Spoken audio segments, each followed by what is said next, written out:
여러분 혹시 그런 생각 안 해보셨어요? 우리가 매일 타는 지하철이나 기차가 어떻게 한순간도 멈추지 않고 그렇게 안전하게 달릴 수 있을까 하고요. 오늘은 바로 그 뒤에 숨어 있는 우리의 안전을 지켜주는 보이지 않는 수호자, 철도 전력 시스템의 비밀을 한번 파헤쳐 보려고 합니다. 정말 상상만 해도 좀 아찔하지 않나요? 캄캄하고 꽉 막힌 터널 안에서 갑자기 전기가 나간다. 이건 그냥 좀 불편한 수준이 아니죠. 바로 위기 상황이 되는 겁니다. 오늘 우리가 이야기할 기술이 바로 이런 최악의 상황을 막기 위해 존재하는 거예요. 자, 그럼 첫 번째로 전원이 끊어지면 대체 어떤 일이 생기는지부터 한번 보죠. 그러니까 딱 하나의 전원에만 모든 걸 의존하게 되면 어떤 위험이 있을까요? 전력 공급이 뚝 끊기면 글쎄요, 열차는 꼼짝없이 터널 안에 멈춰 서겠죠. 통신도 안 되고 수많은 사람들이 그 안에 고립되는 정말 대혼란이 벌어지는 겁니다. 우리가 지금부터 알아볼 기술이 바로 이런 끔찍한 시나리오를 막기 위한 핵심 열쇠라고 할 수 있습니다. 자, 그래서 두 번째로 볼 건 지능형 복원 회로라는 겁니다. 문제를 좀 더 스마트하게 다루는 방법이 있다는 건데요. 이게 그냥 예비 전력 하나 더 두는 그런 단순한 차원이 아니에요. 문제가 생기는 즉시 알아서 반응하는 아주 똑똑한 자동화 시스템에 대한 이야기입니다. 이 시스템의 핵심 철학을 딱 한 문장으로 보여주는 게 있어요. 바로 이겁니다. 고장은 멈춤이 아니라 전환의 신호다. 와, 멋지지 않나요? 문제가 생겼다고 그냥 멈춰버리는 게 아니라 아주 자연스럽게 다른 길로 바꿔 타는 거죠. 이건 고장이라는 단어의 의미 자체를 완전히 새롭게 보는 거예요. 그 중심에 있는 주인공이 바로 자동 절제 스위치, 우리가 보통 ATS라고 부르는 장치입니다. 이걸 사람 몸에 비유하면 정말 딱 맞아요. 문제가 생겼다는 걸 느끼는 신경, 어떻게 할지 판단하는 뇌, 그리고 바로 행동으로 옮기는 근육까지. 이 모든 걸 갖춘 완벽한 반사신경 같은 거죠. 자, 그럼 세 번째, 이 똑똑한 시스템이 도대체 어떻게 작동하는지 한번 들여다볼까요? 어떻게 이상 신호를 감지해서 순식간에 전력을 전환하는지, 그 자동화된 안전 절차를 단계별로 살펴보겠습니다. 이 과정은 크게 4단계로 이루어집니다. 아주 빠르고 정확하게요. 먼저 시스템이 뭔가 이상하다는 걸 감지합니다. 그 다음엔 위험한 전류가 거꾸로 흐르는 걸 막기 위해서 이걸 역송전이라고 하는데, 이걸 막으려고 기존 전원을 안전하게 분리시켜요. 그리고 나서 바로 예비 전력으로 전환하고 마지막으로 중앙통제실에 지금 상황 이렇습니다 하고 통보까지 해주는 거죠. 이 모든 게 사람이 개입할 틈도 없이 순식간에 완벽하게 자동으로 처리되는 겁니다. 시스템의 감각이라고 할 수 있는 부분인데요.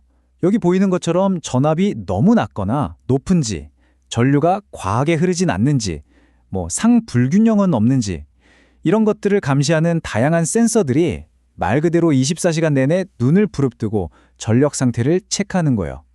아주 작은 이상 신호 하나도 놓치지 않으려고요. 자, 근데 진짜 놀라운 건 뭔지 아세요? 이 모든 과정, 그러니까 문제가 생겼다고 감지하고 예비 전원으로 바꾸는 데까지 걸리는 시간이 단 1초에서 2초밖에 안 걸린다는 겁니다. 정말 눈 깜짝할 사이죠. 아마 대부분의 경우에는 우리 승객들은 무슨 일이 있었는지조차 모를 거예요. 네 번째로 넘어가서 페일세이프의 약속에 대해 얘기해 볼게요. 이건 그냥 예비 전력이 있다는 것과는 차원이 다른 훨씬 더 근본적인 이야기입니다. 고장이 나더라도 그 상황 자체를 안전하게 만드는 아주 중요한 공학적 원칙에 대한 거죠. 그게 바로 fail-safe, 우리말로 하면 고장 안전 설계라는 개념이에요. 이게 뭐냐면 사람의 안전이 가장 중요한 모든 시스템을 만들 때 기본 중에 기본이 되는 원칙입니다. 한마디로 혹시 무슨 문제가 생기더라도 최악의 결과만큼은 무조건 피하도록 처음부터 시스템을 짠다는 거죠. 여기서 진짜 핵심적인 부분이 이거예요. 시스템에겐 항상 안전한 다음 계획이 있다는 거. 자, 보세요. 주 전원에 문제가 생기면 최우선 목표는 당연히 예비 전원으로 바꿔서 계속 운행하는 겁니다. 그쵸? 근데 만약에 그 예비 전원마저도 안 된다면 그때는 무리하게 가려고 하는 게 아니라 가장 안전하게 멈추는 게 두 번째 목표가 되는 겁니다. 어떤 경우에도 위험한 상황은 만들지 않겠다는 거죠. 그래서 이 ATS 같은 기술이 산업안전표준인 램스를 만족시키는데 아주 큰 역할을 합니다.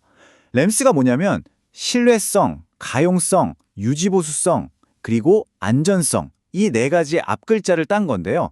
이 작은 장치 하나가 시스템이 얼마나 믿을 만한지, 얼마나 오랫동안 문제없이 쓸 수 있는지, 또 얼마나 관리하기 편하고 안전한지를 모두 높여주는 정말 완벽한 예시라고 할 수 있겠네요. 자, 이제 마지막입니다. 멈추지 않는 시스템. 이 기술이 단지 철도에만 쓰이는 게 아니라 어떻게 우리 현대사회 전체를 지탱하는 보이지 않는 수호자 역할을 하는지 한번 보죠. 바로 이 지점이 정말 중요해요. 생각해보세요. 철도뿐만 아니라 병원, 수술실, 아니면 수많은 정보가 오가는 데이터 센터 같은 곳들. 이런 것들은 정말 단 1초라도 전기가 나가면 큰일 나잖아요. 바로 이런 핵심 시설들의 심장 역할을 하는 게 이 기술입니다. 결국 우리가 믿고 살 수 있는 사회를 만드는 데 없어서는 안 될 멈추지 않는 전력망의 핵심 부품인 거죠. 자, 오늘 이야기를 마무리하면서 여러분께 이 질문을 한번 던져보고 싶습니다.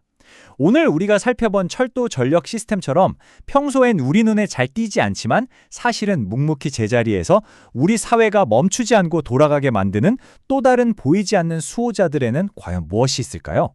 아마 이 질문을 생각하다 보면 우리 주변의 기술들을 조금은 다른 시각으로 보게 될지도 모릅니다.